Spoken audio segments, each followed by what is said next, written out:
अस्सलाम वालेकुम सामीन। आज की वीडियो में आपको मर्दाना कमीज़ का ख़र्चा प्रेस करने का तरीक़ाकार सिखाया जाएगा। ख़र्चा प्रेस करने से पहले हम आपको इन तमाम चीज़ों की पहचान और इंफॉर्मेशन दे रहे हैं। 2 पीस कॉलर, फ्रंट पट्टी, बटन टेक, ये कफ, फ्रंट और बैक और तीरा। तीरे में 2 हिस्से होते हैं और साइड चेक।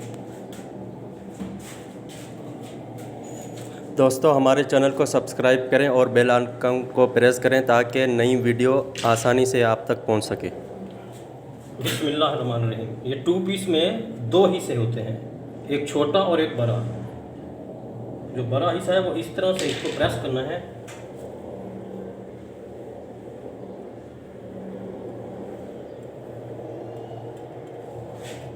दूसरा हिस्सा इसके ऊपर,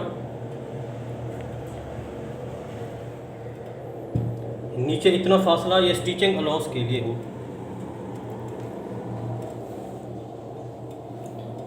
स्टिचिंग अलाउंस का ताल्लुक इस कॉलर के नीचे वाली पट्टी से होता है, इसका ताल्लुक इसके साथ होता है। स्टिचिंग के दौरान इन दोनों को मिलाकर फिर सिलाई इस हिसाब से लगाई जाएगी। इस तरह दोनों पल्ले प्रेस करने के बाद इस फैब्रिक को हमने उल्टा करना है इस तरह से।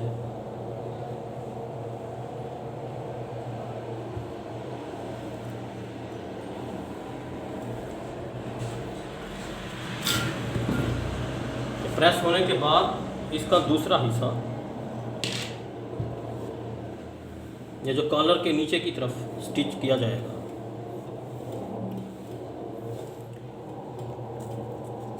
इसको ऊपर की जानिब नहीं रखना है, नीचे की जानिब कट से कट सामने।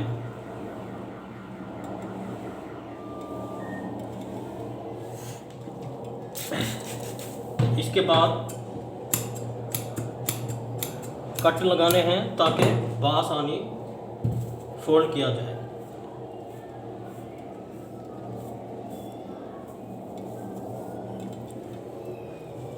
इसके बाद इसको भी डबल प्रेस करना होगा और इस अस्तर को इसी शेप के बिल्कुल बराबर कट कर देना है।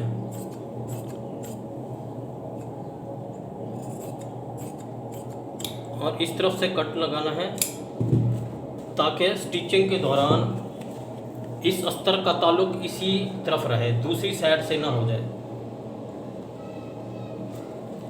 इसके बाद है फ्रंट पट्टी। फ्रंट पट्टी के फैब्रिक को बिल्कुल पहले प्रेस करना है।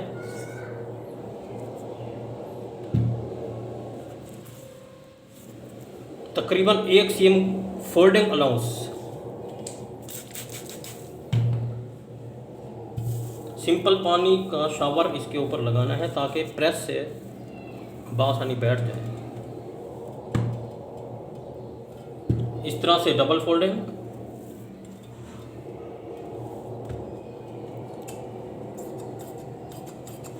तकरीबन स्टिचिंग के लिए 1 पॉइंट का फासला इस तरफ से आगे की तरफ फोल्ड करना है।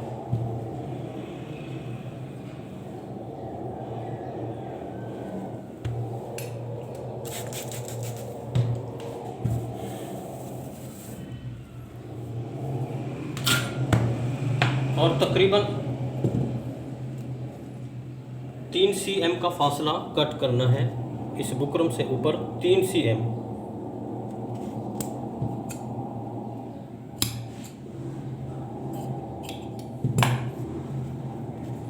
इसको फोल्ड करना है।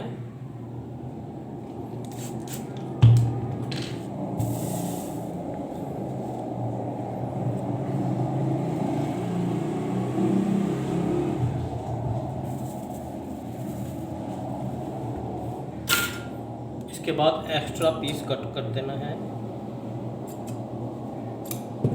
ये स्टिचिंग अलाउंस के लिए ज़रा सा फासला, ये जो नज़र आ रहा है एक्स्ट्रा, इसको प्रेस किया जाएगा। इसके बाद तीसरा टॉपिक है इसकी बटन टेप।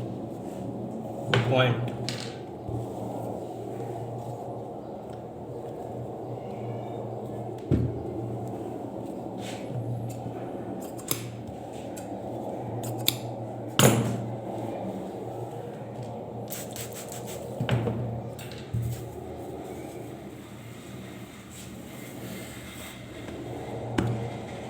पहली फोल्डिंग, फिर उसके बाद दूसरी फोल्डिंग,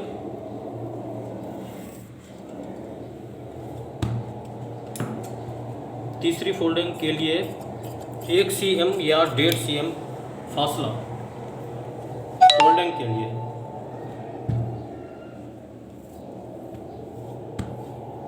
इस तरह से इसको फोल्डिंग करना है।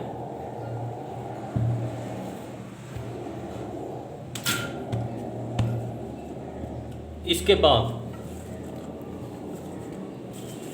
बाजू दो किस्म के होते हैं, एक होते हैं बंद कफ और दूसरे बाजू होते हैं चौक पट्टी वाले।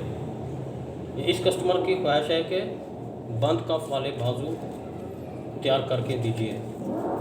अब इसको हाफ करना है। अब इस हाफ को इस हाफ में मिलाकर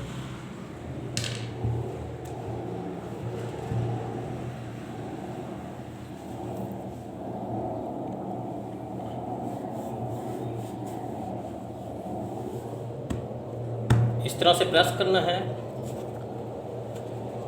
दूसरी आस्तीन इस तरफ से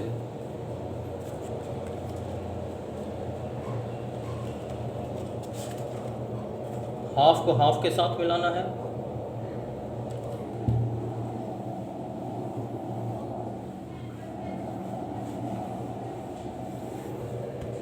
इसके बाद दोनों सीधी साइडें अंदर की जानिब होंगी।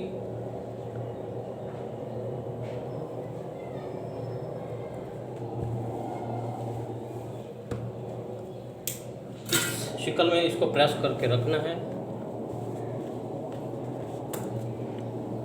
दूसरा आस्तीन भी बाजू इसी शिकल में प्रेस करना है। उसके बाद जब स्टिचिंग की जाएगी तो इस तरफ से ऐसे आने के बाद फिर यूं स्टिच होगा। उसके बाद इधर से यूं स्टिच, फिर इस तरफ से कट लगाना होगा। इस तरफ कट लगा के इसको यूं प्रेस कर दिया जाएगा। ये सीधी तरफ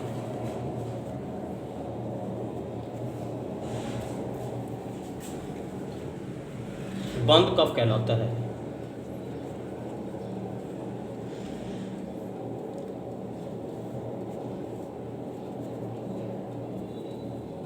सिलाई के बाद इसकी इस तरह से शेप और इस तरह से इसकी शक्ल आ जाएगी।